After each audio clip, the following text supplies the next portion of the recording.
Deep Dive Film School makes no claim of ownership of the film footage used in this episode. The film footage is owned entirely by the copyright holders. Also, we're going to spoil the hell out of this movie, so this is your warning.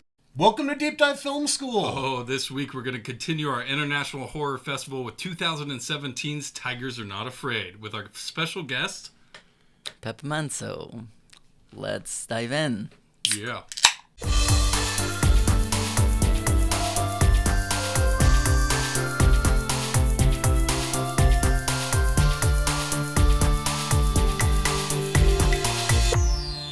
Alright everybody, I'm Adam Sherlock. And I'm Adam Poulter. And if you like what you see /here, please like and subscribe. You can find us in all the spaces and places that people find good media.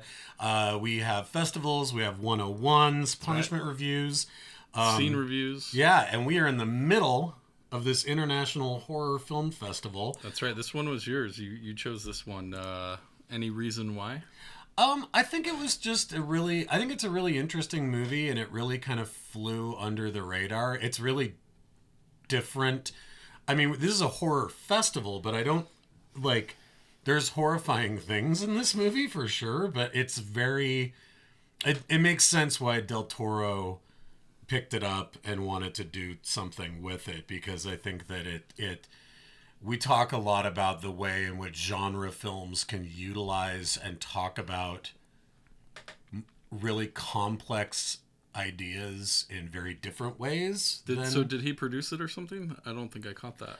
I think you watched a documentary. Well, it was an interview, right? Yeah, I think what happened is that, I mean, Del Toro is known to be very supportive of emerging filmmakers, especially Mexican filmmakers, and he's a big advocate for Mexican cinema. So I think this was Issa López. Yes, is her name. Yeah. So I think what happened is that one of Del Toro's collaborators, I think the sound designer, worked on this film and sent the film to Del Toro. Like, hey, you should check this out. Sent the link. He watched it, liked it, and started, talking about it and trying to help the filmmaker learn more about it. I mean, Stephen King watched it and liked it a lot and tweeted it, and that just kind of helped the film in a lot of ways. Honestly, I'd never heard about it until you put it on this festival list here, and I would recommend this movie to so many people. I fucking love this movie. It was so good.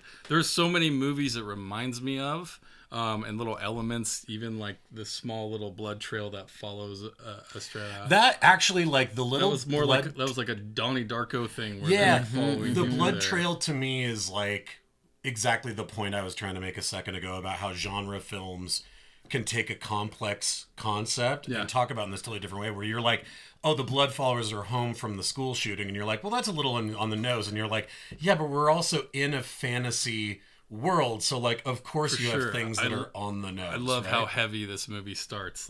You have him pulling out the gun on that the drunk guy, and you're like, oh shit, okay. Quick point, who pees with their pants all the way down? He does. He's that drunk. That was the only thing where I was like, I don't buy that. You don't have to do that. You don't have to do that. But then you get into the school shooting as well and that kind of stuff. But it's kind of interesting. This film is I wouldn't necessarily call it a horror film. It's this mesh of crime, horror, fantasy, and all of them are, I would say the crime is probably the most prolific part of it. But the horror and fantasy elements of this are done so subtly, beautifully. And it's not in your face. It's not too much where you feel like you're watching a horror movie. Well, and it's purposely, other than the ghosts, which are quite scary, I think that the rest of it is purposely kind of cartoony. Not cute, but cartoony. Nothing looks realistic. There's a dragon, and there's tiger. There's the graffiti tiger and these different elements. Yeah. Pepe, what are some of your thoughts? To play devil's advocate, my first thought while watching the film is, I don't know, maybe hate is a very strong word. I didn't hate it, but the premise and the subject matter were very interesting to me. And, I grew up in Mexico City, so there was also, I was excited to see this tackled, because it's a big issue, and talking about this, the cartel cities and stuff like the that. kids who live on the streets, like the orphans, the violence, yeah, the violence around it. I mean, a lot of things that are very real, and that's the everyday life for a lot of people. And I was interested in seeing how they were gonna balance that with fantasy and with supernatural horror. And I think the movie tried to do a little too much when it comes to the fantasy elements, right? You have the blood trail, which I liked a lot. At the beginning, there's this scene when they're playing near the crime scene. They're playing Limbo with the police tape. And That's right. like, that was very powerful. It's very powerful imagery of something that happens often, that people gets used to it in a way that they just have to live their lives around it. I mean, as far as authenticity of that stuff, like how, just from your knowledge of growing up in Mexico City, like how close is some of that stuff? I think it is. I think that's one of the things that the movie does pretty well, and it's showing that in a way that is fairly authentic. There's a lot of kids who live in those kinds of situations, so God. that does happen. And the school shootings, it's not like people shows up with guns in schools.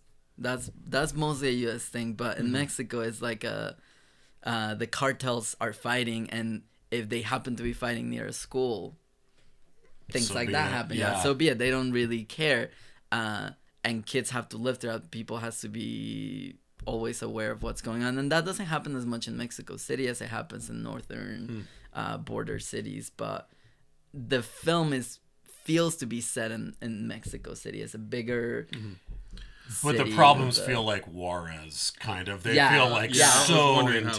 It's like combining, Juarez and all these border cities and putting them into this one city that they never say is Mexico City, but it feels like Mexico City. And there's elements of that almost feel fantastical, like the mansion that they find. Oh, I love that. Like that stuff is so. It's so like. Those. I mean, that's where to me the movie is the strongest. Like there are a handful of creepy scenes in this, but for the most part, you're right. It's not like a scary movie. It's. I think in Pepe, you had kind of likened it to something like Pan's Labyrinth, of like, she has the 3 pieces of chalk, and she has like sort of these quests so that she needs to go on, and then there's real world repercussions that somehow are tied into it, even though later we find out that's more fanciful, childlike than it is that there's really something supernatural.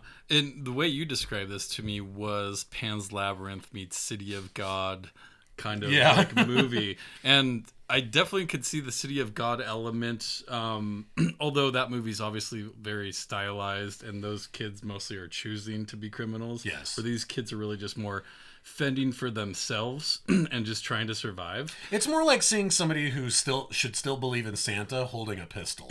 It's more that the City of God comparison, where you're like, no, I get it. This image is really taboo. These kids right? aren't as tough as those City of God kids. No, they think they're tough, but they're more cute. Right? They're like growing in the street. They're just forced into the situation. Did you guys like the child actors here? So here's my question, because to me, as not a Spanish speaker, I thought that the acting was fantastic. So I guess my question to you, as somebody who's not watching the subtitles, how were the child actors?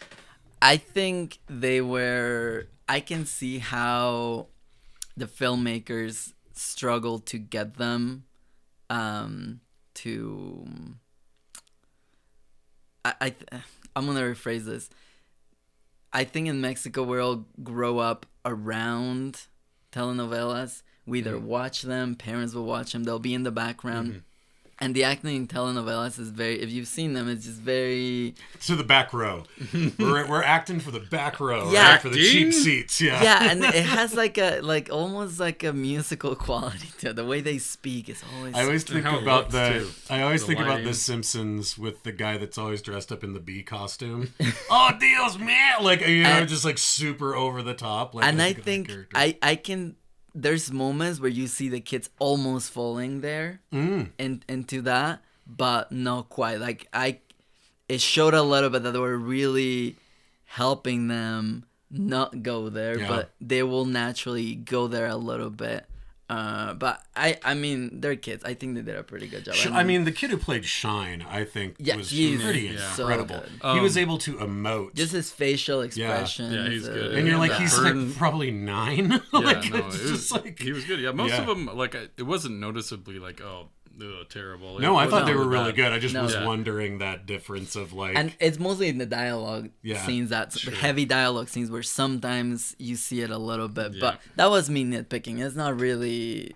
I think they did a pretty fantastic job, and it feels.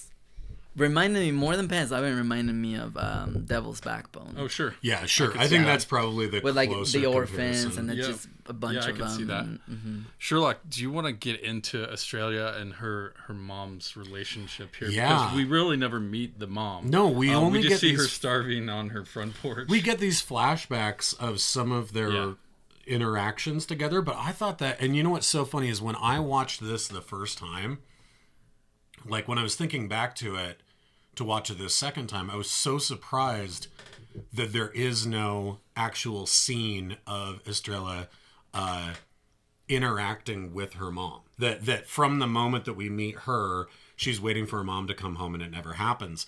I was like, oh, I totally forgot that that's how quickly that plot point is taking place. Because in my memory, their relationship is something that's very significant. And it is there, but it's all through her pining and missing her mom, which I thought was like, that's a pretty interesting story choice to not be like, okay, here's your hero's journey, but you're going to start off in the normal world and then we're going to see you leave it. It's like from the very beginning, she has to piece back together, and you don't even really find out why her mom was involved with this cartel. Yeah. Like, and I like that too, because it doesn't get into, I like the rules that it sets up, though. I think this movie does a good job of setting up the rules, whether it's following the blood trail or whatever it is. I don't know. There's just a lot of interesting elements to their relationship, and I don't think it necessarily we need to know everything, like you're saying. Totally, it's like you're seeing it through their eyes. You're like, I don't. They are these. Beasts, they don't know what right? is happening,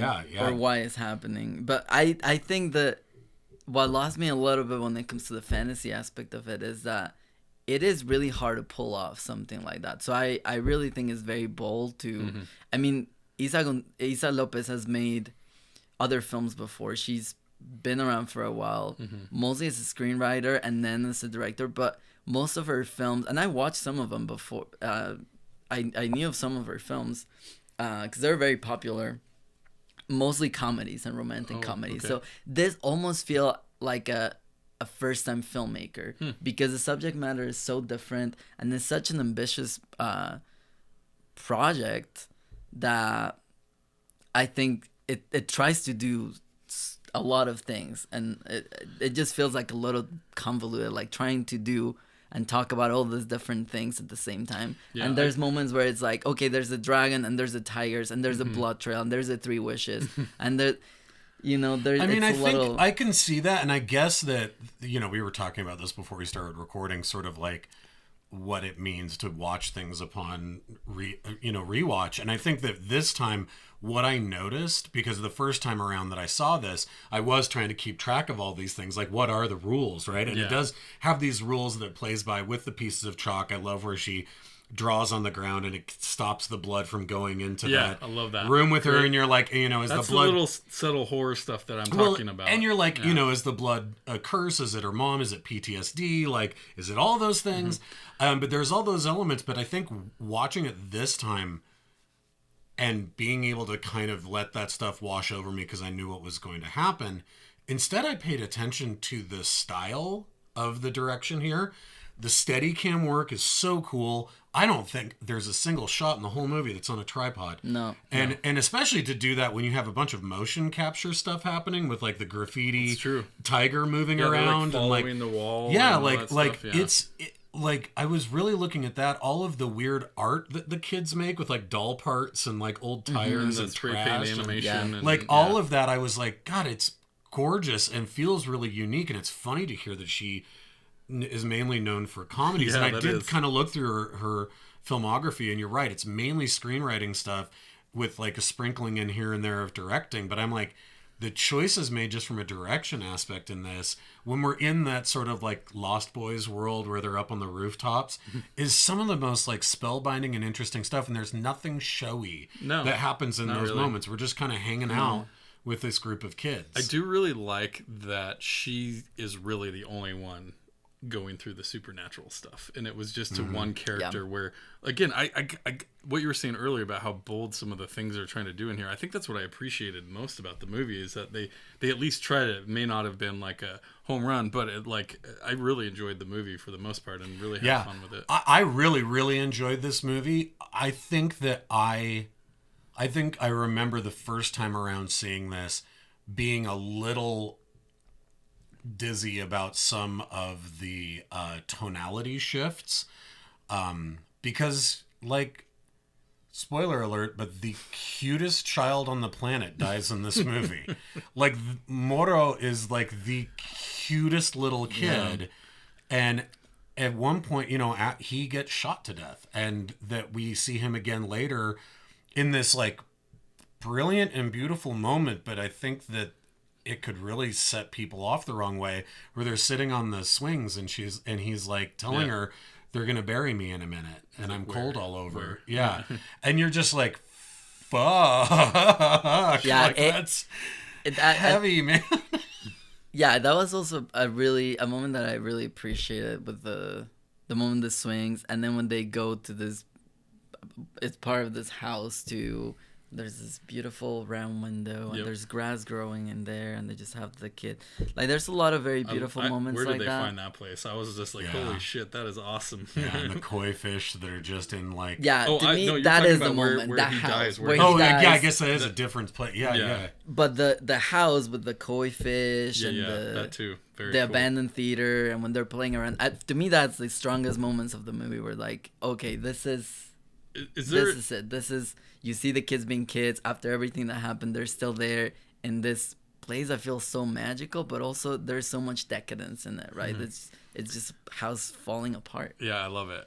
Is there a significance to tigers in Mexican culture, that like there's a reason they named it this? What was the translation? The original title is Vuelven, which translates, it'll be like they come back, or the returned, something like that. It's not really Tigers Are Not Afraid, which it's surprising because it's a good title and they say it so many times. Yeah, totally. Well, and I actually love, I mean, as much as I think that it's a really cool title, like, it's just a great title. It'd be a great title for a record, be a great title for a band, like song, it's a cool, like, it's a good title name, but it takes away a little bit from when Shine is talking to Estrella, and he gives her that speech, but they're talking about, the tiger being loose from its cage, and he says, and she says, that it's so sad it had a home and now it doesn't, and he says, he's free now to do what he wants. He already has been through all the bad stuff. He's the king of this fucked up kingdom because tigers are not afraid. And I was like, that's such a great, like, the fact that they are such young kids.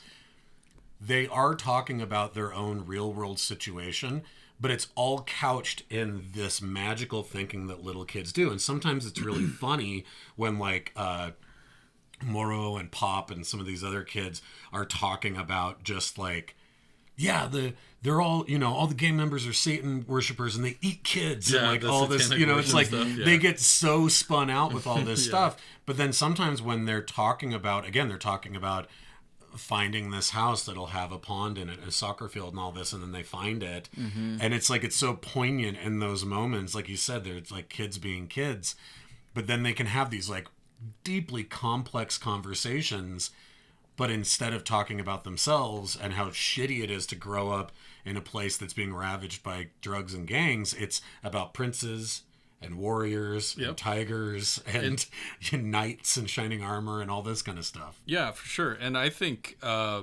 it's also about real emotions as well, because I assume some of these kids may have to deal with this, putting up with the cartel in a variety of ways, but the fact that she becomes the hero almost because she claims that she killed this guy, the main guy, and when she found him, he was already gone.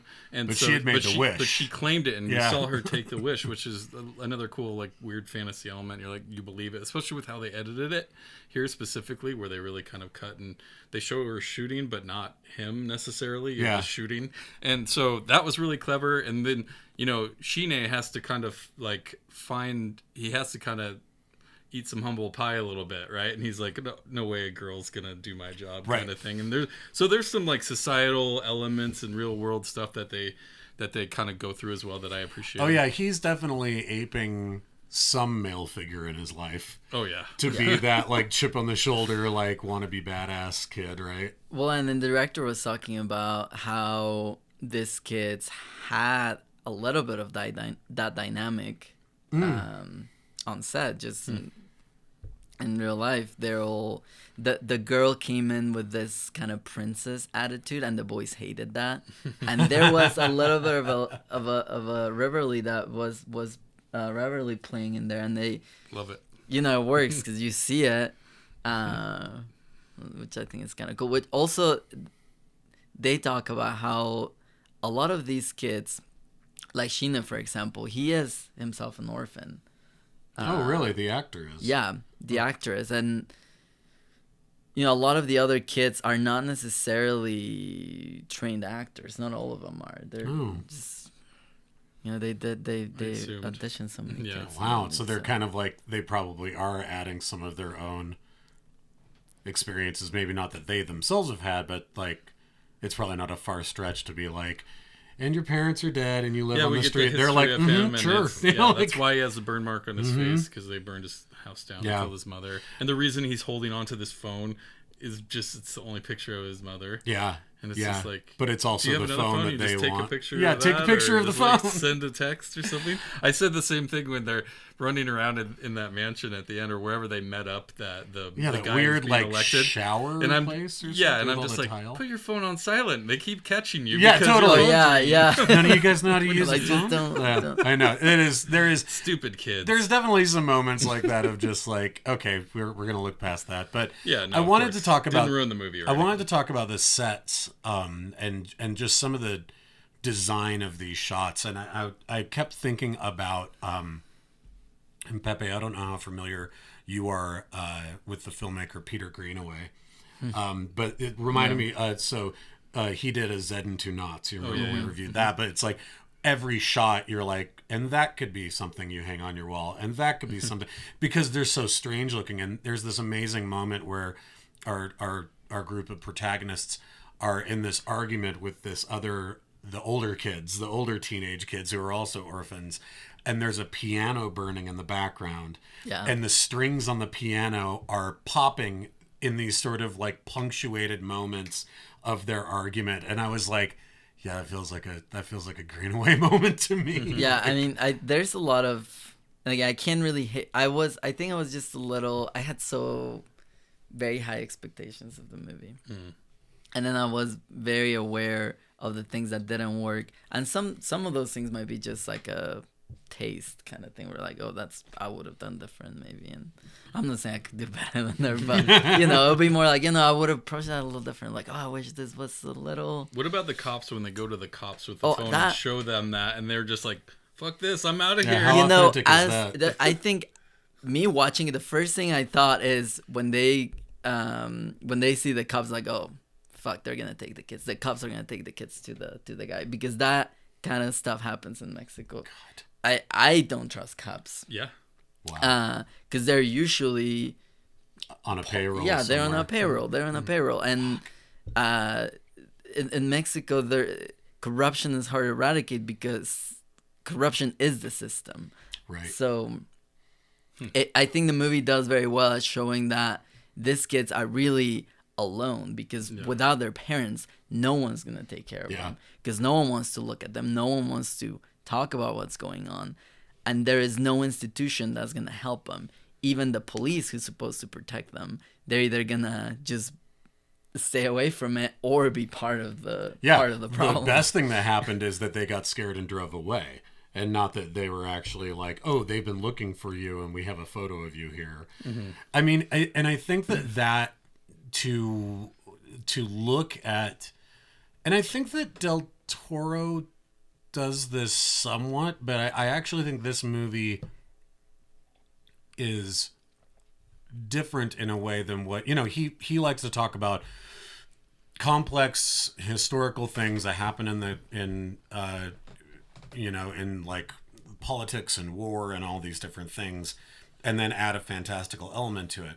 That's also true here, but the difference is that here it's that the kids' belief in this supernatural thing has this real world consequence for our main villain, who is, I believe, the guy. I think he's playing Namor in the new Black Panther movie. He's he's a really good villain. Yeah, what's his Tenoch Huerta. Okay. I'm not going to try and say that. Tino. I think it was Tino was on his phone. I'm just going to say that. The name of the character is El Chino. Chino. That's it. That's right. Yeah. But the fact that all of these spirits that she's seeing, including her mom, are saying, "Bring him to us," right? And I love that. I love the simplicity of that a kid can understand. Sure. That no human being can save us, but the universe might be able to set this right. Interesting. Yeah, I mean, and this may be one of the fantasy elements that you rolled your eyes at, but the animated stuffed tiger walking around. I loved that thing. Yeah, it was cute or whatever, but it did lead them to, her going down that That's thing. the thing. It's cute, but it's super creepy because it's like it opens up it's that not like thing AI. and all these flies come out and you're like, oh yeah. my God. And it's not the bear from AI. Oh my God. But he gives her the lighter and everything. But she has this like frightening and surprisingly like beautiful moment with her mom. Yeah. Down there, and you're just like, oh my. Whoa! I wasn't expecting that heavy. I mean, I guess this movie has its heavy moments, and I was really surprised how effective that was. Well, could anything be scarier than the drop point to meet up with these guys is this weird, dilapidated, like where they already have a spa, right? Spa, like the showers with these super narrow, and it's like where they keep the bodies. Yeah, it's their dumping ground for their bodies. Is like that on its face is so terrifying, right? And the thing is, this is not like, it's not that she just came up with it. That is just reality in a lot of ways, And I think even me growing up, in a more privileged environment in Mexico, I wasn't living in the streets. I wasn't really exposed to all of this kind of stuff.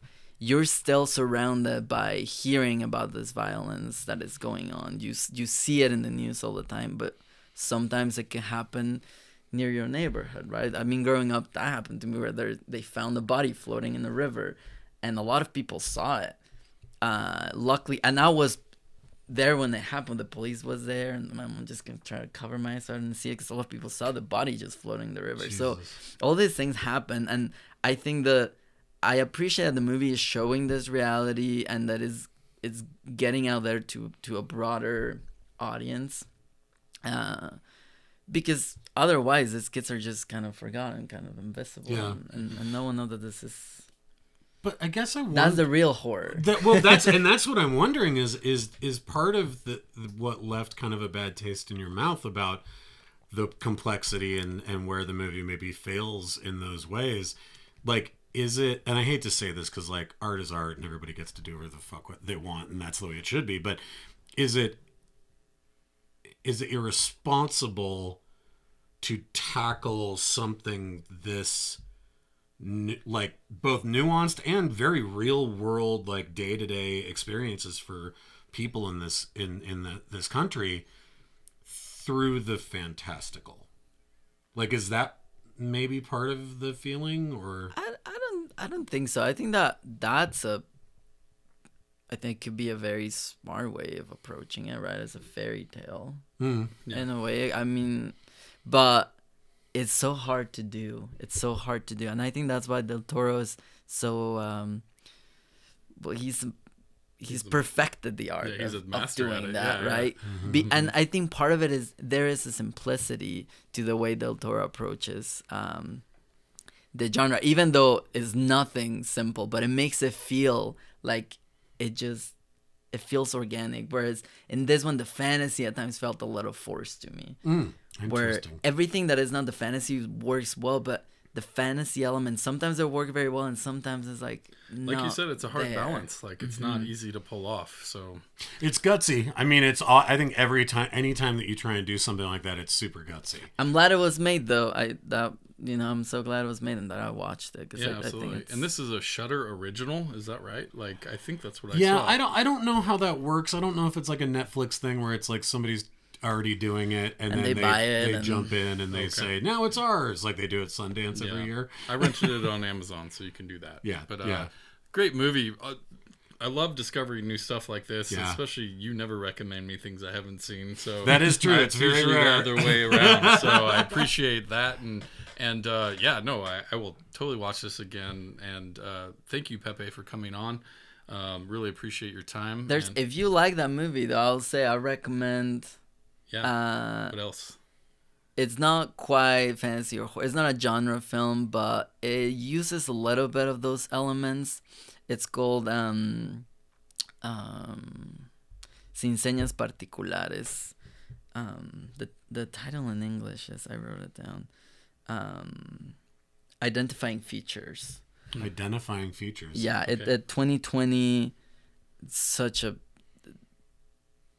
beautiful film. It's hard to watch because it gets it's heavy. It's a heavy subject matter. Similar, this happens in Border Town, and it's from a perspective of a mom instead of the perspective of a kid. But it's really good. I recommend it. It's absolutely great. Nice. Love it. Awesome. Well, thank you so much. Next week we'll be doing that one scene. We'll figure one out. We don't have one picked out yet. And then the week after we will end out the festival with Baskin. Also 2017, I believe. And we also may have a special treat along with that episode. We may have a special treat along with that. I'm still working out some details, so we'll see. Yeah, absolutely. Well, thank you very much. Please like and subscribe, and we will see you next week. Bye, you guys.